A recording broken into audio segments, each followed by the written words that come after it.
Bonjour à tous, avec l'aide de Dieu, nous allons étudier le livre de Mada, les lois de Yesod HaTorah, les fondements de la Torah, Perek Bet, chapitre 2. Akel anirbad vanora azeh, ce Dieu honorable et redoutable, mitzvah le aovo, le ira mimenu, c'est mitzvah de l'aimer et de le craindre. Shenemar, comme il est dit, ve'ahavta et Hashem Elokecha, tu aimeras l'Éternel ton Dieu, dans ce qui concerne l'amour. Ve'nemar, il est dit, et Hashem Elokecha tira l'Éternel ton Dieu, tu craindras. Donc ça, c'est en ce qui concerne la crainte. Bête. Quel est le chemin? Comment arriver à l'amour de Dieu et à la crainte de Dieu? Eh bien, lorsque l'homme va contempler les actions, les créatures extraordinaires de Dieu, il va voir la sagesse de Dieu qui n'a pas de commune mesure, qui n'a pas de limite, miyad, tout de suite, ou oev, il va aimer, ou meshabeach, il va donner louange, ou me faire, il va donner des exaltés, ou mitave tavagdola, avoir une grande envie, leida Hashem agadol, de connaître ce grand nom, de connaître Dieu, comme Moshe Amar David, comme David, le roi David dit, tsama nafshi lelokim lekelchai, mon âme a soif à Dieu vivant. Et lorsqu'il va approfondir dans ces mêmes choses-là qu'on vient de dire il y a un instant, donc dans la grandeur de Dieu, des actions de Dieu, eh bien, ça aussi, ça va l'amener à la crainte. De la même manière que ça l'amène à l'amour, ça l'amène aussi à la crainte. Il va tout de suite reculer en arrière. Il va craindre avoir peur. À savoir qu'il est une créature basse, obscur, qui se tient avec un esprit léger, petit, devant quelqu'un qui a les connaissances parfaites, donc qui est Dieu évidemment, comme Moshe Amar David, comme le roi David dit, qui ereshamecha, lorsque je vois ton ciel. Dans certaines versions, il y a écrit aussi la suite du verset, donc l'œuvre de tes doigts. Dans ces cas-là, la suite du roi David dit, qui est l'être humain pour que tu t'en souviennes, pour que tu penses à lui. Ou les fiat varim aelu, basé sur ces choses-là, animevaer klalim gdolim. Le Rambam nous dit de baser sur ça, je vais expliquer des grandes règles, maseri bonaolamim, des œuvres du Créateur, du Maître du monde, qui est de chez Iu petach la mevin leavat Hashem, pour que ce soit une porte, une ouverture pour celui qui comprend à aimer Dieu, comme nos sages ont dit en ce qui concerne donc l'amour de Dieu, à travers donc ces choses-là, tu vas connaître celui qui a dit et que le monde a été fait donc de connaître Dieu. Donc le Rambam commence à expliquer. Gimel. Tout ce que Dieu a créé dans son monde, il se partage en trois parties. Première partie, mehem, burim, shemuchubalim, migalam vetsura, des créatures qui sont créées, qui sont composées d'une matière et de la forme. Venevim venifsadim tamid, ils naissent et ils périssent constamment. Kemo, comme par exemple, gufot adam, les corps des êtres humains, vabeima, des animaux, vehatzmachim, des végétaux, vamatachot, des métaux. Donc ça, c'est la première catégorie. Donc ils ont une matière et ils ont une forme. La matière, c'est ce qu'on voit. La forme, c'est ce qui représente. Par exemple, l'être humain, ce qui représente sa particularité, sa forme, c'est la compréhension. Ça, c'est sa qualité. Donc c'est sa forme. Il y a sa matière, donc la matière, c'est la matière. Deuxième catégorie. Donc, mais cette première catégorie, à noter ce qui fait faire la différence avec la deuxième catégorie, c'est une catégorie donc, de choses qui naissent et qui périssent. Deuxième catégorie, ou mehen, parmi eux, donc brouim, il y a des créatures, qui aussi sont composées ils sont rattachés de matière et de forme. Aval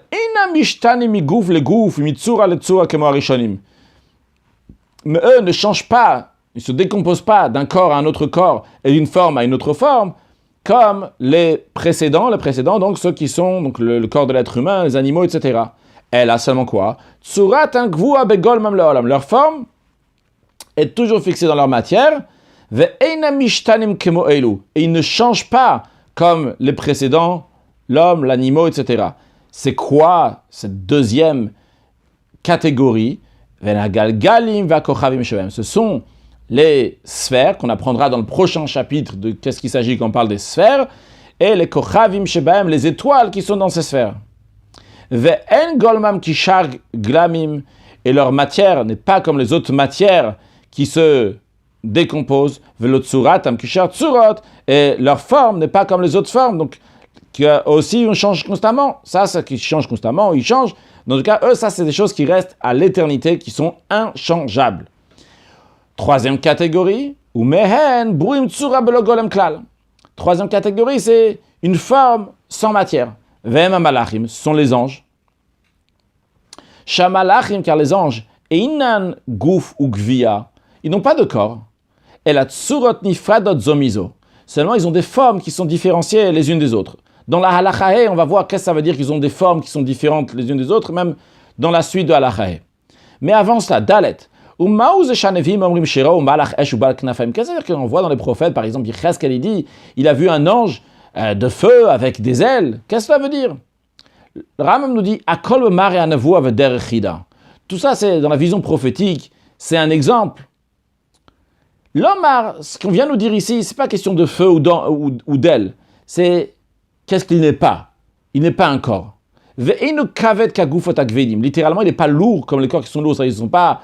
Ils vont pas vers ce qui est pesant, donc ils ne vont pas vers la terre comme nos corps, le corps qui est pesant, il a la gravité, donc il est lié avec la gravité. Donc il n'a pas ça, ces anges.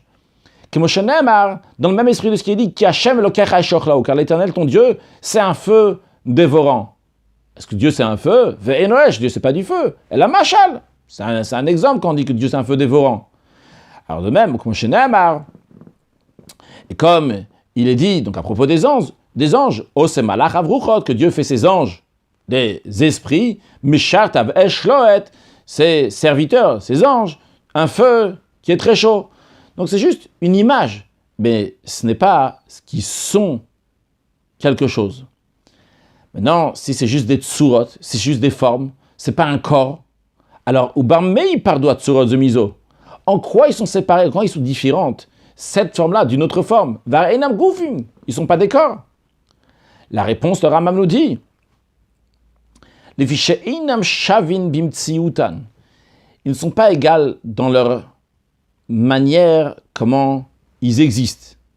Et la colère même le mata mimalato shel chavero. Chacun d'eux, il est plus bas que le niveau de l'autre ange. Vumatsui mikoro. Et il existe de la force du précédent. Imaginons une chaîne, imaginons qu'un maillon dans la chaîne ferait lui l'autre prochain maillon. Ou plus simplement, plus réaliste, qu'il y a une cause et un effet. Donc, comme on va voir dans la suite, il y a Dieu. Dieu, il fait un ange. Après, cet ange-là va faire qu'il y aura un autre encore, etc. Des niveaux, l'un après l'autre niveau. Donc, vos Matsui Mikoro, il vient de la force de Dieu. Pardon, de la force du précédent. Zel malamisé, chacun un niveau plus haut que l'autre. Vehakol, en tout, tous ces anges-là. Nimtsai Mikoro Shalakadosh Baruch Hu vetuvo. Il vient donc de la force de Dieu.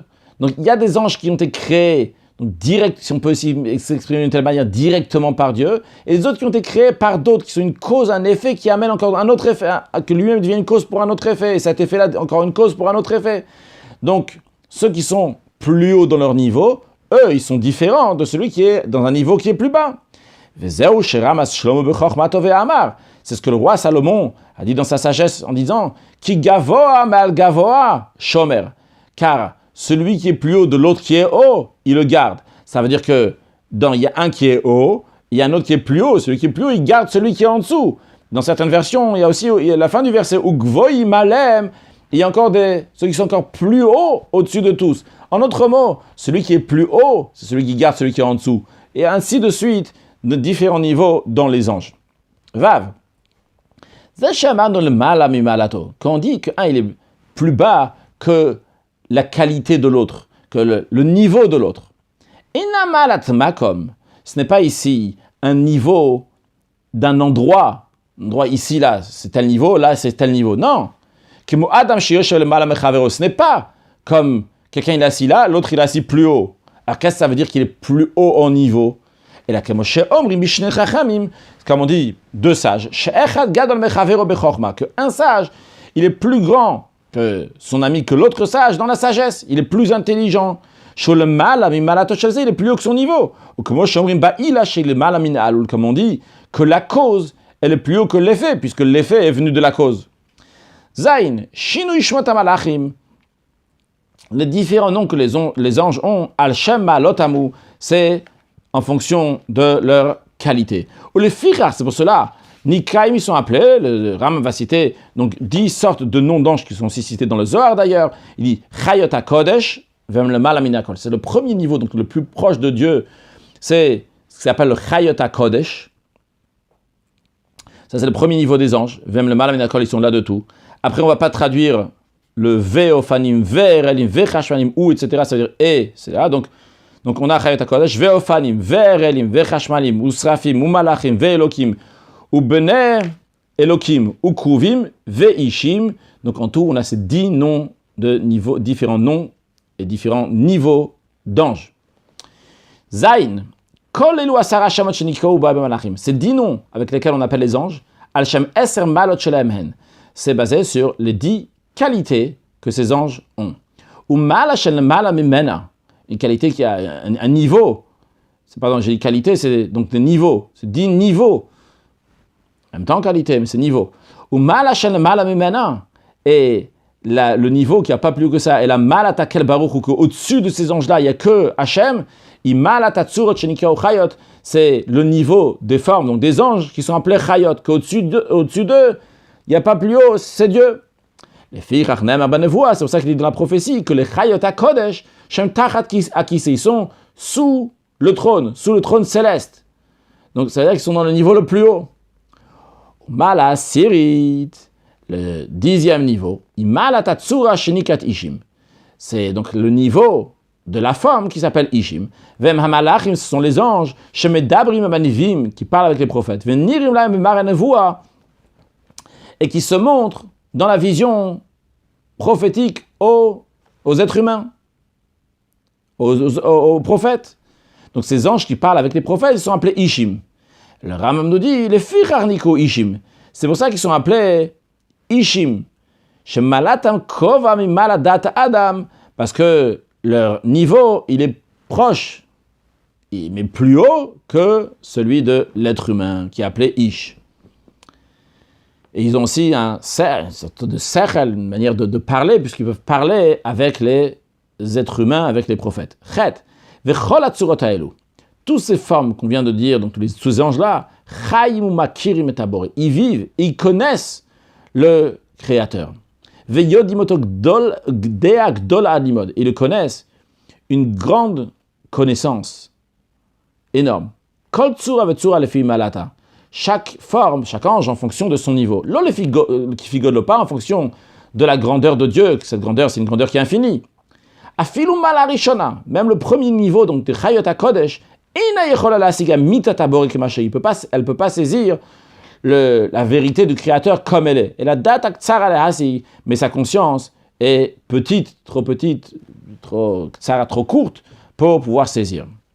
Aval masaget veyodat, yater mashem masaget yodat, surah shalamata memena. Par contre, ce niveau numéro 1 peut saisir, peut comprendre dans la divinité plus que le niveau numéro 2, et ainsi de suite. Vechen kol mala omad, de même chaque niveau, ad mala siri jusqu'au 10e niveau.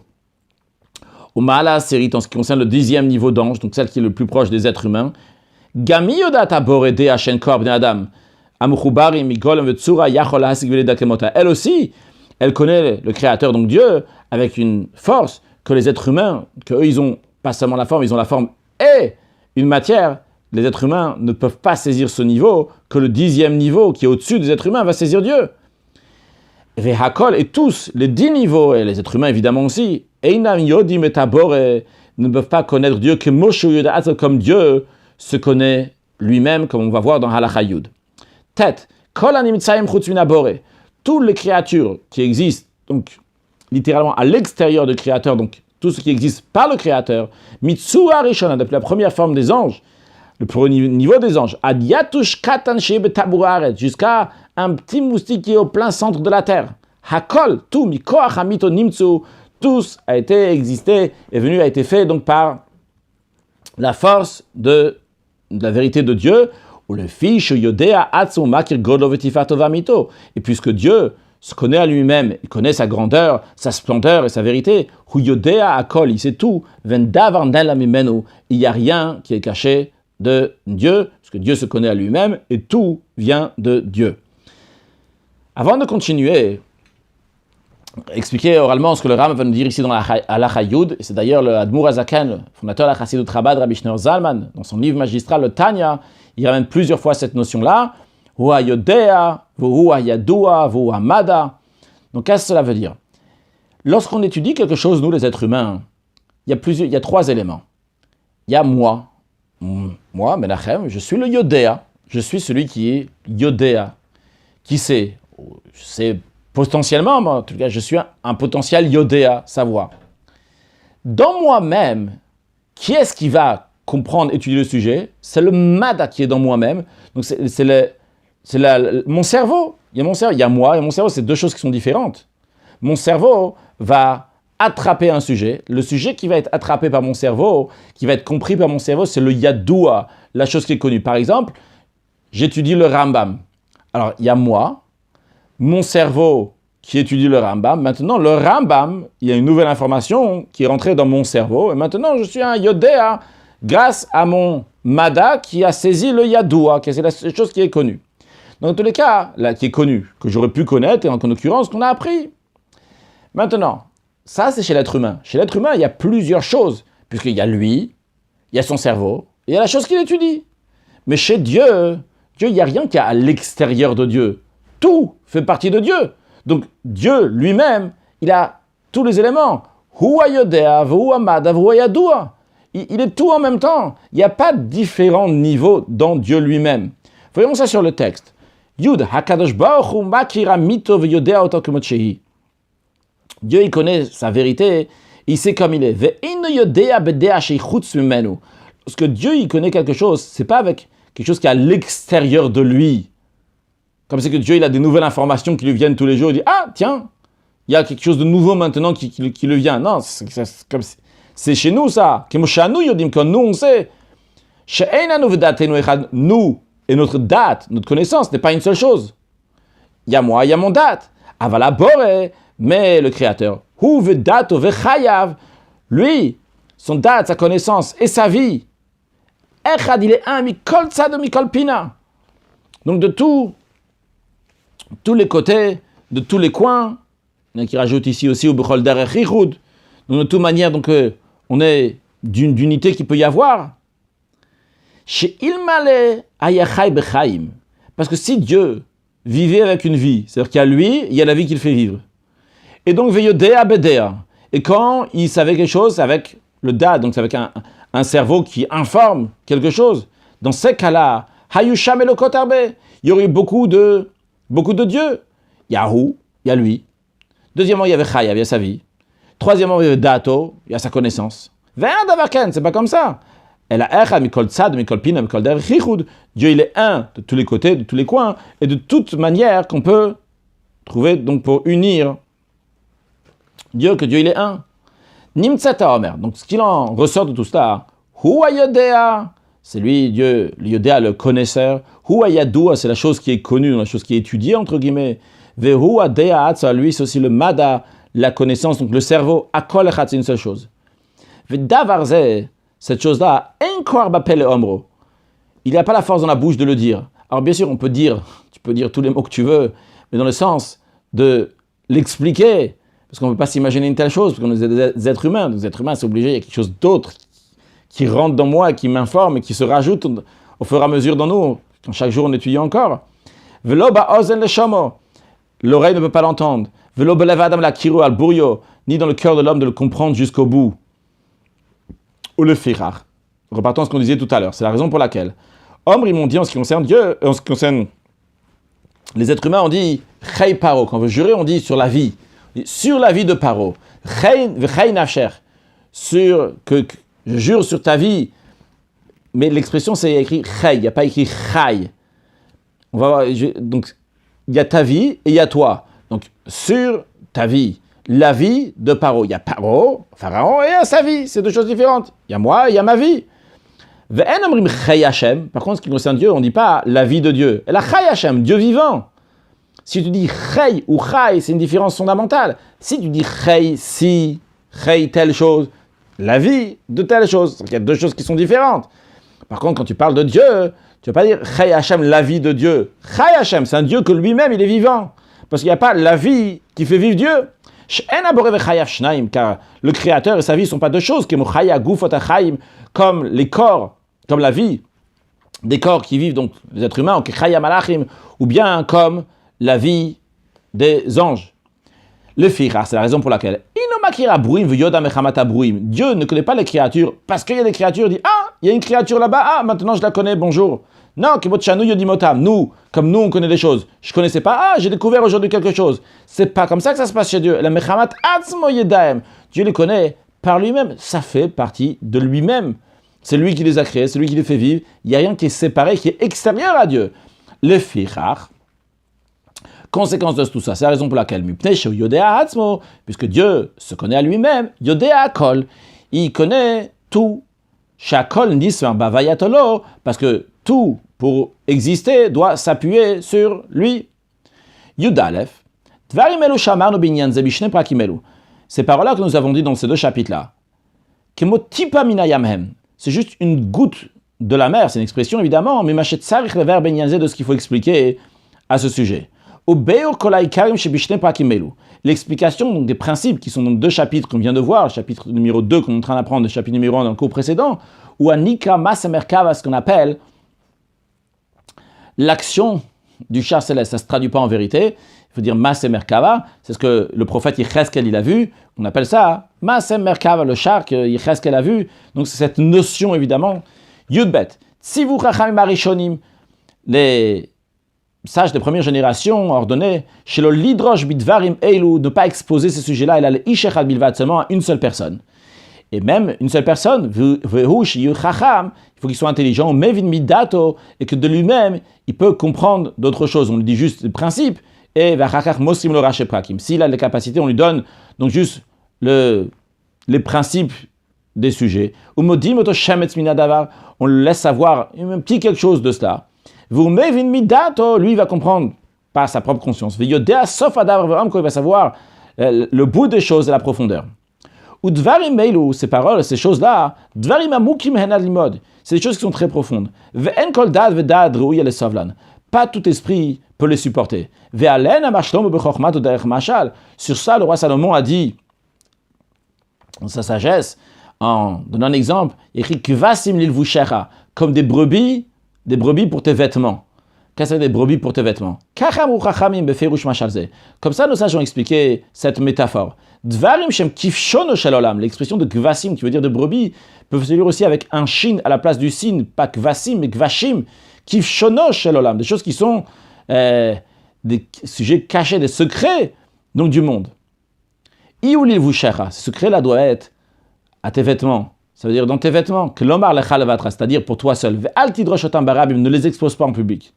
Valem amar, et sur ça, le roi Salomon a dit, Iu lecha levadecha, ça va être uniquement pour toi. Ve'en lezar imitar, il n'y a pas d'étranger avec toi. Valem amar, de même ce soit le roi Salomon dit dans le Cantique des Cantiques, Dvash vechalav tachat leshoner, que le miel et le lait sous ta langue. Qu'est-ce que ça veut dire le miel et le lait sous ta langue?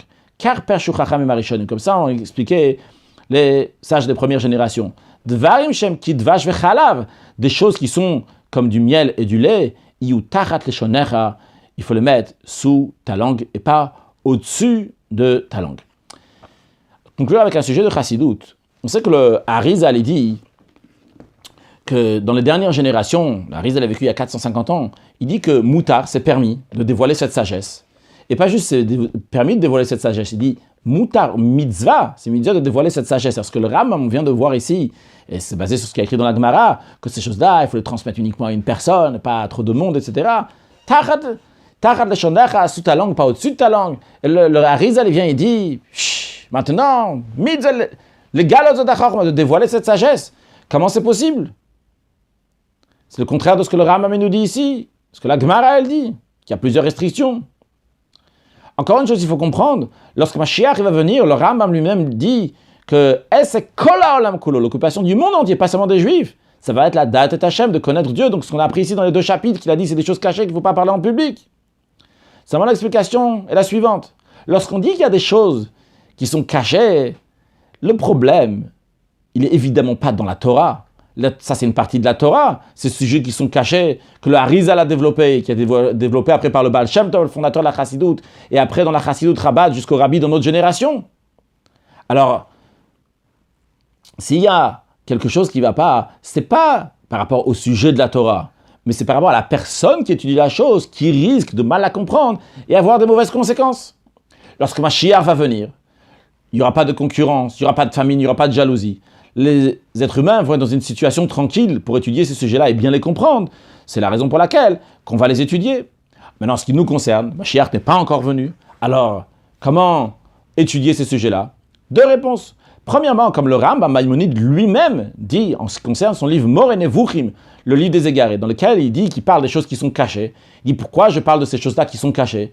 Il dit et la sot Hashem beferuto à terre. Ça arrive un moment que par rapport à la génération, il y a des égarés, il y a des gens qui sont ils ont besoin de ça. Alors il faut leur présenter ces choses-là à leur manière, comme ils vont comprendre, et que ça va leur faire passer un message pour les renforcer. De la même manière aussi en ce qui concerne le dévoilement de la Chassidoute et le dévoilement des secrets de la Torah à partir du Harizal déjà, que vu la chute des générations, la génération donc qui sont des générations qui sont plus basses et plus grossières, eh bien il y a besoin de plus de lumière, il y a besoin des secrets de la Torah qui vont donner de la force aux Juifs de se renforcer sur l'obscurité de l'exil, comme le Rambam, il a fait Moreh Nevuchim, le livre des égarés dans lequel il dit des choses cachées.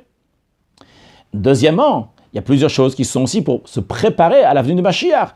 Pas arriver à la venue de Mashiach sans savoir rien du tout des secrets de la Torah, puisque Mashiach va dévoiler des secrets de la Torah. C'est la raison pour laquelle, que de nos jours déjà, avant la venue de Mashiach, on étudie les secrets de la Torah, et par cela, on se prépare à la venue de Mashiach now. Excellente journée.